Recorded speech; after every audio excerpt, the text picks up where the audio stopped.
Well, now to the latest on the crisis in the Middle East. America's top diplomat in Israel calling for a humanitarian pause in the fighting to get civilians the help and possibly to get to hostages across the border. And meanwhile, Israeli forces are advancing into Gaza City in what it's calling face-to-face battles with Hamas.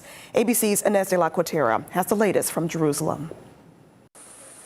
On his fourth trip to Israel in a month, Secretary of State Antony Blinken meeting with Israel's president, prime minister, and war council to push for a humanitarian pause in the war. The U.S. is hoping that pause would help get aid into Gaza and hostages out. We believe this can be a critical mechanism for protecting civilians while enabling Israel to achieve its objectives of defeating Hamas. It's been nearly 4 weeks since Hamas militants stormed into Israel, killing 1,400 people and capturing over 200 hostages, according to Israeli authorities. The Hamas-run Gaza Health Ministry claims more than 9,000 civilians have been killed in Gaza as Israel retaliates. South of Gaza City, a massive explosion laying waste to another refugee camp. And on the ground, Israeli forces advancing further into the enclave. Its troops fighting Hamas in what the IDF describes as face-to-face combat inside Gaza City.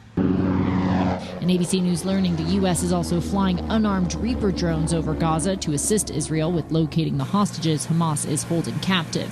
In Lebanon, to Israel's north, the leader of Hezbollah making his first public speech since the war started, praising Hamas. And at the Rafah border crossing in the south, the White House says 79 Americans and their families were among the hundreds of foreign nationals to enter Egypt in recent days. American Ma El-Bana, an aid worker from New Jersey, now safe in Cairo. I have PTSD.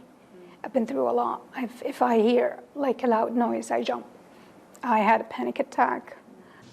And Israel began sending back thousands of Palestinians to Gaza who had been stranded in Israel after the war broke out. In a statement, the Israeli Security Cabinet saying there would be no more Palestinian workers from Gaza.